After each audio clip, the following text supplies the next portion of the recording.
வணக்கம் மக்களே, welcome to the fantasy show. இன்னைக்கு ஷோல நம்ம பார்க்க போறது லவ் மேரேஜ் அப்படின்ற தமிழ் மூவியோட ரிவ்யூ. இந்த படம் ஆல்ரெடி தியேட்டர்ஸ்ல ரிலீஸ் ஆன ஒரு படம். இந்த படம் இப்போ வந்து டென்ட் ஓடிடி ஆப்ல மற்றும் பிரைம்லயும் அவைலபிளா இருக்க போது. இந்த படத்துல விக்ரம் பிரபு தான் லீட் கேரக்டர் பிளே பண்ணிருக்காரு. இருக்கப்பட்டிருக்கு அப்புறமேட்டு அதே மாதிரி ஒரு ஃபீல் குட்டான ஒரு ஃபேமிலி டிராமா அப்படின்ற மாதிரி கொடுக்க முயற்சி பண்ணிருக்காரு. இந்த படத்தோட கதை அப்படின்னு பாத்தீங்கன்னா, ரொம்ப நாளா கல்யாணம் இருக்கக்கூடிய ஒரு நபர், அவரோட கல்யாணம் பிக்ஸ் ஆகுது. அந்த கல்யாணம் நடந்துச்சா இல்லையா அப்படின்ற தீம்ல போகக்கூடிய ஒரு கதை. ஆக்சுவலா அந்த நபர் தான் விக்ரம் பிரபு. இவர் சொந்த ஊர்ல டெக்ஸ்டைல் ஷாப் வச்சிட்டு இருக்காரு.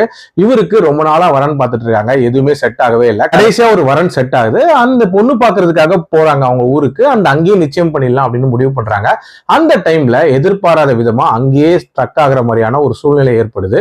சோ அப்போ அங்க என்ன மாதிரியான சம்பவங்கள் நடக்குது, அண்ட் ஹீரோயினுக்கு இந்த கல்யாணத்துல விருப்பம் இருக்கா இல்லையா, டுவர்ட்ஸ் தென் விக்ரம் பிரபுவோட கல்யாணம் நடந்துச்சா இல்லையா அப்படின்றத படத்தோட கதை. இந்த படத்துல இவங்க பேசிருக்கக்கூடிய அந்த விஷயம் அப்படின்றது ரொம்ப ரிலேட்டபிளான டாபிக் அப்படின்னு சொல்லுவாங்க. அதாவது லேட்டா கல்யாணம் பண்றவங்களுக்கு பொதுவா என்ன மாதிரியான பிரச்சனைகள் வரும், அதுவும் சுத்தி இருக்கவங்க எப்படி எல்லாம் பேசுவாங்க, அண்ட் அந்த கல்யாணம் நடக்குமா நடக்காதாங்கிற ஒரு ப்ரெஷர் இருக்கும்ல. சோ இந்த விஷயங்கள் எல்லாமே ரொம்ப யதார்த்தமாவே காட்டியிருந்தாங்க. அதே மாதிரி அந்த மேரேஜ் அப்படின்ற ஒரு விஷயத்தை சுத்தி இருக்கக்கூடிய ரூல்ஸ் அண்ட் ரெகுலேஷன்ஸ் இருக்குல்ல, அதுக்கு அகேன்ஸ்டாவும் பேசியிருப்பாங்க. அதாவது இந்த ஏஜ்குள்ள கல்யாணம் பண்ணிடணும் அப்படின்ற மாதிரியான ப்ரெஷர்லாம் இருக்கும்ல, அதெல்லாம் இல்ல, நமக்கு எப்ப வேணுமோ அப்ப பண்ணிக்கலாம் அப்படின்ற மாதிரியான ஒரு மெசேஜையும் சொல்லியிருப்பாங்க. விக்ரம் பிரபுவை பொறுத்த வரைக்கும் அந்த கேரக்டருக்கு ரொம்ப ஆப்டா சூட் ஆயிருந்தாரு அப்படின்னு சொல்லலாம். ஒரு மாதிரி லைட் ஹார்ட்டடா நகரக்கூடிய ஒரு கதை தான்.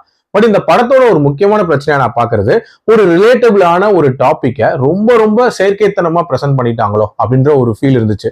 உதாரணத்துக்கு அந்த ஃபேமிலி ஏன் அங்க ஸ்ட்ரக் ஆவாங்க அப்படின்றதுக்கான அந்த ரீசனிங்கே வந்து அந்த அளவுக்கு ஸ்ட்ராங்கா இல்லை அப்படின்னே சொல்லலாம். அதே மாதிரி அங்க நடக்கக்கூடிய பிரச்சனைகள் அப்படின்றதுமே பாத்தீங்கன்னா பெரிய லெவல்ல பரபரப்பு அப்படின்றதெல்லாம் கிரியேட் ஆகவே இல்லை. ஜஸ்ட் நார்மலா தான் போச்சு. இன்ஃபேக்ட் ஒரு சில இடங்கள்ல இந்த கதை சூடு பிடிக்க போகுது அப்படின்னு நம்ம எதிர்பார்த்துட்டு இருப்போம். பட் அதுக்கப்புறமே ஒரு மாதிரி நார்மலா தான் நகர்ந்துச்சு அப்படின்னே சொல்லலாம்.